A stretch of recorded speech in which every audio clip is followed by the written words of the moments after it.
Hi hello ಎಲ್ಲರೂ ಹೇಗಿದ್ದೀರಾ? ಎಲ್ಲರೂ ಚೆನ್ನಾಗಿದ್ದೀರಾ ಅಂದ್ಕೊತೀನಿ. ಜೆ ಡಿ ಆರ್ ಜ್ಯೋತಿ ಲಾಗ್ಸ್ಗೆ ಎಲ್ಲರಿಗೂ ಸ್ವಾಗತ. Welcome back to my YouTube channel. ಬನ್ನಿ ಗಾಯ್ಸ್, ಇವತ್ತು ನುಗ್ಗೆಕಾಯಿ ಚಾಪ್ಸ್ ಮಾಡಿದ್ದೀನಿ. ತುಂಬ ಚೆನ್ನಾಗಿದೆ. ಪೂರಿ ಜೊತೆ ಸಖತ್ತಾಗಿರುತ್ತೆ. ಚಪಾತಿ, ಇಡ್ಲಿ, ದೋಸೆ ಎಲ್ಲದಕ್ಕೂ ಚೆನ್ನಾಗಿರುತ್ತೆ. ರೈಸ್ಗಂತೂ ಸಖತ್ತಾಗಿರುತ್ತೆ ಬಿಸಿ ಬಿಸಿ ಅನ್ನಕ್ಕೆ. ಈಗ ನಾವು ನಾನ್ ವೆಜ್ ತಿಂತೀವಿ, ಹಂಗಾಗಿ ನಾವು ನಾನ್ ವೆಜ್ಜು ಮಾಡ್ಕೊತೀವಿ. ಈಗ ವೆಜ್ ತಿನ್ನೋರಿಗೆ ಚಾಪ್ಸ್ ಹೇಗಿರುತ್ತೆ ಅಂತ ಕುತೂಹಲ ಇರುತ್ತಲ್ವ, ಅದೇ ಥರ ಈ ಮಾಡಿಕೊಂಡ್ರೆ ನಾವು ಚಾಪ್ಸ್ ಮಾಡಿಕೊಂಡ್ರೆ ನುಗ್ಗೆಕಾಯಿ ಚಾಪ್ಸು ತುಂಬ ಚೆನ್ನಾಗಿರುತ್ತೆ. ವೆಜ್ಜವರು ತಿನ್ಬೋದು, ನಾನ್ ವೆಜ್ಜವರು ತಿನ್ಬೋದು. ಬನ್ನಿ ಇವಾಗ ಮಾಡೋದು ಹೇಗೆ ಅಂತ ನೋಡೋಣ. ಮೊದಲಿಗೆ ನುಗ್ಗೆಕಾಯಿನ ಈ ಥರ ಸಣ್ಣ ಸಣ್ಣದಾಗಿ ಕಟ್ ಮಾಡಿಕೊಂಡು ಎಡ್ದು ಇಟ್ಕೊಂಡಿದ್ದೀನಿ. ನೋಡಿ, ಈ ಥರ ಇಟ್ಕೊಂಡಿದ್ದೀನಿ. ನೀಟಾಗಿ ಇಷ್ಟೇ ಸಣ್ಣ ಕಟ್ ಮಾಡ್ಕೊಂಡಿದ್ದೀನಿ. ಚಾಪ್ಸ್ ಅಲ್ವಾ, ಹಂಗಾಗಿ ಸಣ್ಣ ಸಣ್ಣ ಕಟ್ ಮಾಡ್ಕೋಬೇಕು. ಈಗ ಕಟ್ ಮಾಡ್ಕೊಂಡು ಪಕ್ಕಕ್ಕೆ ಎತ್ತಿಟ್ಕೊಂಡಿದ್ದೀನಿ. ಒಂದು ಜಾರ್ ತೊಗೊಂಡಿದ್ದೀನಿ. ಜಾರ್ಗೆ ನಿಮಗೆ ಖಾರಕ್ಕೆ ಅನುಗುಣವಾಗಿ ಹಸಿರು ಮೆಣಸಿನ್ಕಾಯಿ ಹಾಕ್ಕೊಳ್ಳಿ. ನಾನು 3 ಹಸಿರು ಮೆಣಸಿನ್ಕಾಯಿ ಹಾಕ್ಕೊಂಡಿದ್ದೀನಿ. 3ರಿಂದ 4 ಹಸಿರು ಮೆಣಸಿನ್ಕಾಯಿ ಹಾಕ್ಕೊಂಡಿದ್ದೀನಿ. ಎರಡು ಈರುಳ್ಳಿ ಹಾಕ್ಕೊಂಡಿದ್ದೀನಿ. 1 ಟೊಮೊಟೊ ಹಾಕ್ಕೊಂಡಿದ್ದೀನಿ. ಮತ್ತು ತೆಂಗಿನಕಾಯಿ ತುರಿ ಹಾಕ್ಕೊಂಡಿದ್ದೀನಿ ಒಂದು ಅರ್ಧ ಕಪ್ಪಷ್ಟು. ಮತ್ತು ಶುಂಠಿ ಹಾಕ್ಕೊಂಡಿದ್ದೀನಿ. ಮತ್ತು ಬೆಳ್ಳುಳ್ಳಿ ಹಾಕ್ಕೊತಾ ಇದ್ದೀನಿ. ಬೆಳ್ಳುಳ್ಳಿ ಸ್ವಲ್ಪ ಜಾಸ್ತಿನೇ ಹಾಕ್ಕೊಳ್ಳಿ, ರುಚಿ ಚೆನ್ನಾಗಿರುತ್ತೆ. ಇಷ್ಟನ್ನು ಹಾಕ್ಕೊಂಡು ಸ್ವಲ್ಪ ಗಸಗಸೆ ಹಾಕ್ಕೊತಿದ್ದೀನಿ. ಒಂದು ಅರ್ಧ ಟೀ ಸ್ಪೂನಷ್ಟು ಹಾಕ್ಕೊಂಡಿದ್ದೀನಿ. ಮತ್ತು ಸ್ವಲ್ಪ ಚಕ್ಕೆ ಲವಂಗ ಹಾಕ್ಕೊಂಡಿದ್ದೀನಿ. ಚಕ್ಕೆ ಲವಂಗ ಪೌಡ್ರ್ ಮಾಡಿ ಇಟ್ಕೊಂಡಿದ್ದೀನಿ ನಾನು, ಹಾಗಾಗಿ ಚಕ್ಕೆ ಲವಂಗ ಪೌಡ್ರ್ ಹಾಕ್ಕೊಂಡಿದ್ದೀನಿ ಒಂದು 1/4 ಟೀ ಸ್ಪೂನಷ್ಟು. ಮತ್ತು ಕಡಲೆ ಒಂದು ಹಿಡಿಯಷ್ಟು ಕಡಲೆ ಹಾಕ್ಕೊಂಡಿದ್ದೀನಿ. ಒಂದು ಹಿಡಿಯಷ್ಟು ಪುದೀನ ಸೊಪ್ಪು, ಒಂದು ಹಿಡಿಯಷ್ಟು ಕೊತ್ತಂಬರಿ ಸೊಪ್ಪು ಹಾಕ್ಕೊಂಡಿದ್ದೀನಿ. ಮತ್ತು 2 ಸ್ಪೂನಷ್ಟು ಮೆಣಸು ಹಾಕ್ಕೊಂಡಿದ್ದೀನಿ. ಇದಕ್ಕೆ ಖಾರ ಮೇನಾಗಿ ಮೆಣಸು, ಹಂಗಾಗಿ ನಾನು ಮೆಣಸು ಜಾಸ್ತಿ ಹಾಕ್ಕೊಂಡಿದ್ದೀನಿ, ಮೆಣಸು ಕಾಳು. ಇದಾದಮೇಲೆ ಸ್ವಲ್ಪ ನೀರು ಹಾಕ್ಕೊಂಡು ರುಬ್ಕೊಂಬರೋಣ ನೈಸಿಗೆ ಪೇಸ್ಟ್ ಮಾಡ್ಕೋಬೇಕು. ನೋಡಿ, ಈ ಥರ ಪೇಸ್ಟ್ ಮಾಡಿಕೊಂಡ್ರೆ ಸಾಕು, ರೆಡಿ ಆಗುತ್ತೆ. ಈಗ ಪಕ್ಕಕ್ಕೆ ಎತ್ತಿಟ್ಕೊಂಡು ಒಂದು ಬಾಣಲಿಗೆ ಎಣ್ಣೆ ಹಾಕ್ಕೊತಾ ಇದ್ದೀನಿ. ಒಲೆ ಮೇಲೆ ಬಾಣಲೆ ಇಟ್ಕೊಂಡಿದ್ದೀನಿ. ಎಣ್ಣೆ ಹಾಕ್ಕೊತಾ ಇದ್ದೀನಿ. ಒಂದು 2ರಿಂದ 3 ಸ್ಪೂನ್ ಆಯಿಲ್ ಹಾಕ್ಕೊಂಡಿದ್ದೀನಿ. ನೋಡಿ, ಇದು ಆಯಿಲ್ ಡಬ್ಬ ಬಂದು ಬಾಟಲ್ ಬಂದು ನಾವು ಲಿಕ್ವಿಡ್ ತೊಗೊಬರ್ತೀವಲ್ಲ ಪಾತ್ರೆ ವಾಶ್ ಮಾಡಲಿಕ್ಕೆ, ಅದು ಡಬ್ಬ ವೇಸ್ಟ್ ಮಾಡಬಾರ್ದು. ಈ ಥರ ನಾವು ಆಯಿಲೆಲ್ಲ ಹಾಕಿಟ್ಕೊಂಡ್ರೆ ತುಂಬ ಯೂಸ್ ಆಗುತ್ತೆ. ಡಬ್ಬ ಎಸೆಯೋ ಬದಲು ಈ ಥರ ಇಟ್ಕೊಂಡ್ರೆ ಆಯಿಲು ಎಲ್ಲ ಇಟ್ಕೊಬೋದು. ತುಂಬ ಚೆನ್ನಾಗಿರುತ್ತೆ. ಸಾಸು ಎಲ್ಲ ಹಾಕ್ಕೊಬೋದು, ವೇಸ್ಟ್ ಆಗೋಲ್ಲ. ಹಾಗಾಗಿ ಎಣ್ಣೆ ಕಾಯ್ದ ಮೇಲೆ ಸ್ವಲ್ಪ ಈರುಳ್ಳಿ ಹಾಕ್ಕೊಂಡಿದ್ದೀನಿ. ಈರುಳ್ಳಿ ಒಗ್ಗರಣೆಗೆ ಹಾಕ್ಕೊಂಡು ಒಗ್ಗರಣೆ ಮಾಡ್ಕೊಂಡಿದ್ದೀನಿ. ಸ್ವಲ್ಪ ಅರಿಶಿನ ಪುಡಿ ಹಾಕ್ಕೊಂಡಿದ್ದೀನಿ. ಅರಿಶಿನ ಪುಡಿಯನ್ನು ಫ್ರೈ ಮಾಡ್ಕೊಂಡಾದ್ಮೇಲೆ ನಾನು ನುಗ್ಗೆಕಾಯಿ ಕಟ್ ಮಾಡಿ ಇಟ್ಕೊಂಡಿದ್ನಲ್ಲ, ನುಗ್ಗೆಕಾಯಿ ಹಾಕ್ಕೊತಾ ಇದ್ದೀನಿ.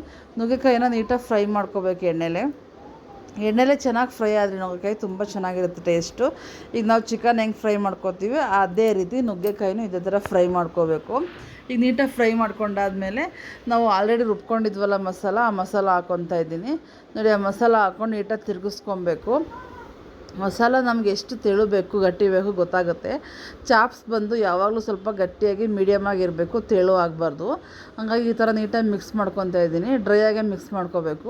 ಈ ಥರ ನೀಟಾಗಿ ಮಿಕ್ಸ್ ಮಾಡ್ಕೊಂಡಾದ್ಮೇಲೆ ಅದೇ ಜಾರ್ಗೆ ಸ್ವಲ್ಪ ನೀರು ಹಾಕ್ಕೊತಾ ಇದ್ದೀನಿ. ಅದು ನೀರು ಹಾಕ್ಬಿಟ್ಟು ನೀಟಾಗಿ ಮಿಕ್ಸ್ ಮಾಡ್ಕೊಬೇಕು. ನಿಮಗೆ ಗೊತ್ತಾಗುತ್ತೆ ಈಗ ನೋಡಿ, ಎಷ್ಟು ತೆಳು ಬೇಕಾ ಗಟ್ಟಿ ಬೇಕಾ ಅಂತ. ಚಾಪ್ಸ್ ಯಾವ ಥರ ಇರುತ್ತೆ ಆ ಥರ ಮಾಡ್ಕೊಬೇಕು. ಈಗ ನೋಡಿ, ಅದೇ ಥರ ಸೇಮ್ ಕಲರ್ ಬರುತ್ತೆ, ಅದೇ ಥರನೇ ಟೇಸ್ಟು ಚೆನ್ನಾಗಿರುತ್ತೆ. ಸೇಮ್ ನುಗ್ಗೆಕಾಯಿ ತಿಂದರೆ ಚಿಕನ್ ತಿಂದಂಗೆ ಟೇಸ್ಟ್ ಇರುತ್ತೆ. ಈಗ ಸೇಮ್ ಅದೇ ಥರ ನೀರು ಹಾಕ್ಕೊಂಡಾಯಿತು. ನೀರು ಹಾಕ್ಕೊಂಡಾದ್ಮೇಲೆ ನಿಮ್ಗೆ ಇನ್ನೂ ಎಕ್ಸ್ಟ್ರಾ ನೀರು ಬೇಕು ಅನಿಸಿದ್ರೆ ಇನ್ನು ಸ್ವಲ್ಪ ನೀರು ಹಾಕ್ಕೋಬೋದು. ನನಗಿಷ್ಟೇ ಸಾಕು ಅನಿಸ್ತು, ಹಂಗಾಗಿ ಒಂದು 5ರಿಂದ 6 ನಿಮಿಷ ಪ್ಲೇಟ್ ಮುಚ್ಚಿ ಬೇಯಿಸ್ಕೊತಾ ಇದ್ದೀನಿ. ಈಗ ಚೆನ್ನಾಗಿ ಕುದೀತಾ ಇದೆ. ಈಗ ಕುದಿಬೇಕಾದ್ರೆ ನೋಡ್ಕೊಳ್ಳಿ ನೀವು ಚೆನ್ನಾಗಿ ತಳ ಹಿಡ್ದಿದೆಯಾ ಇಲ್ವೋ ಅಂತ. ಒಂದು ಸರಿ ತಿರುಗಿಸ್ಕೊಂಡು ಒಂದು ಸರಿ ನೀಟಾಗಿ ತಿರುಗಿಸ್ಕೊಂಡು ರುಚಿಗೆ ಎಷ್ಟು ಉಪ್ಪು ಬೇಕು ನೋಡ್ಕೊಂಡು ಹಾಕ್ಕೋಬೇಕು. ನಾನು ನುಗ್ಗೆಕಾಯಿ ಹುರಿಬೇಕಾದ್ರೆ ಒಂಚೂರು ಉಪ್ಪು ಹಾಕಿದ್ದೆ, ಅದು ನಾನು ವಿಡಿಯೋ ಮಿಸ್ ಆಗಿಬಿಟ್ಟಿದೆ. ಉಪ್ಪು ಹಾಕಿದ್ದೆ, ಹಂಗಾಗಿ ಉಪ್ಪು ಇವಾಗ ನೋಡ್ಕೊಂಡು ಹಾಕ್ಕೋಬೇಕು ರುಚಿಗೆ ಎಷ್ಟು ಬೇಕು ಅಂತ.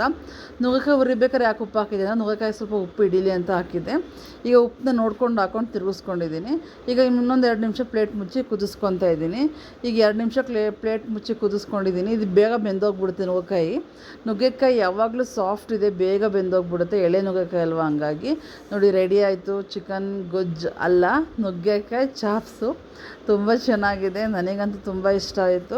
ರೆಡಿ ಆಯಿತು ನುಗ್ಗೆಕಾಯಿ ಚಾಪ್ಸು. ಬನ್ನಿ ಟೇಸ್ಟ್ ನೋಡೋಣ ಹೇಗಿದೆ ಅಂತ, ಸರ್ವ್ ಮಾಡೋಣ. ನನಗಂತೂ ತುಂಬ ಇಷ್ಟ ಆಯಿತು. ನಿಮಗೂ ಇಷ್ಟ ಆಗುತ್ತೆ, ಒಮ್ಮೆ ಟ್ರೈ ಮಾಡಿ ಹೇಗೆ ಬರುತ್ತೆ ಅಂತ ನೋಡಿ. ಯಾಕೆಂದರೆ ನಾನ್ ವೆಜ್ಜವರು ಚಿಕನ್ ತಿಂತೀವಿ, ವೆಜ್ಜವರು ತಿನ್ನಬೇಕಂತ ಅನಿಸುತ್ತೆ ಈ ಟೇಸ್ಟು, ಆದರೆ ಅವ್ರಿಗೆ ತಿನ್ನಲಿಕ್ಕಾಗಲ್ಲ. ನಾವು ಈ ಥರ ನುಗ್ಗೆಕಾಯಲ್ಲಿ ಒಂದ್ಸತಿ ಅದೇ ಥರ ಸೇಮ್ ಮಸಾಲ ಹಾಕೊಂಡು ಮಾಡಿಕೊಂಡ್ರೆ ಸೇಮ್ ಚಿಕನ್ ಥರನೇ ಇರುತ್ತೆ. ನಾನು ಪೂರಿ ಜೊತೆ ಸರ್ವ್ ಮಾಡ್ಕೊಂಡಿದ್ದೀನಿ. ನೀವು ದೋಸೆ, ಚಪಾತಿ, ಇಡ್ಲಿ, ರೈಸು, ಮುದ್ದೆ ಎಲ್ಲದಕ್ಕೂ ಸರ್ವ್ ಮಾಡ್ಕೊಬೋದು. ತುಂಬ ಟೇಸ್ಟಿಯಾಗಿರುತ್ತೆ.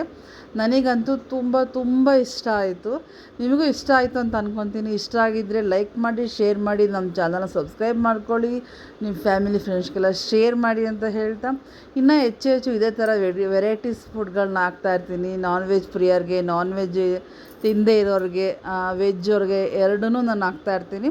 ಮಿಸ್ ಮಾಡದೆ ನೋಡಿ ಅಂತ ಹೇಳ್ತಾ, ಇದೇ ರೀತಿ ವಿಡಿಯೋಗಳಿಗೋಸ್ಕರ ನಮ್ಮ ವಿಡಿಯೋನ ನೋಡಿ ಹಾಗೆ ಹೋಗ್ಬಿಡ್ಬೇಡಿ. ಲೈಕ್ ಮಾಡಿ, ಶೇರ್ ಮಾಡಿ, ಇನ್ನೂ ಹೆಚ್ಚು ಸಬ್ಸ್ಕ್ರೈಬ್ ಮಾಡಿ ಅಂತ ಹೇಳ್ತಾ, ಬನ್ನಿ ಟೇಸ್ಟ್ ಮಾಡೋಣ ಹೇಗೆ ಬಂದಿದೆ ಅಂತ. ಪೂರಿ ಅಂತೂ ಸಖತ್ತಾಗಿ ಬಂದಿದೆ ನೋಡಿ. ಓಪನ್ ಆಗುತ್ತೆ ಲೇಯರು, ನೀಟಾಗಿ ಉಬ್ಬುತ್ತೆ, ಅಷ್ಟು ಸಾಫ್ಟಾಗಿ ಬರುತ್ತೆ ಪೂರಿ ವಿಡಿಯೋ ಏನಾದರೂ ಬೇಕಿತ್ತಂದರೆ ನಾನು ಅಪ್ಲೋಡ್ ಮಾಡ್ತೀನಿ. ನಾನು ವಿಡಿಯೋ ಮಾಡಿಲ್ಲ, ಪೂರಿ ಮಾಡಿದಾಗ ನಾನು ವಿಡಿಯೋ ಮಾಡಿ ಅಪ್ಲೋಡ್ ಮಾಡ್ತೀನಿ ನಿಮಗೋಸ್ಕರ. ಈಗ ಟೇಸ್ಟ್ ಮಾಡ್ತಾಯಿದ್ದೀನಿ. ತುಂಬ ಚೆನ್ನಾಗಾಗಿತ್ತು. ನನಗಂತೂ ತುಂಬ ಇಷ್ಟ ಆಯಿತು. ನಿಮಗೂ ಇಷ್ಟ ಆಯಿತು ಅಂತ ಅಂದ್ಕೊತೀನಿ. ಪ್ರೀತಿಯಿಂದ ಸ್ಟವ್ ಮುಂದೆ ಕುಕ್ ಮಾಡಿದರೆ ಎಂಥ ಅಡುಗೆನಾದರೂ ತುಂಬ ಚೆನ್ನಾಗಾಗುತ್ತೆ.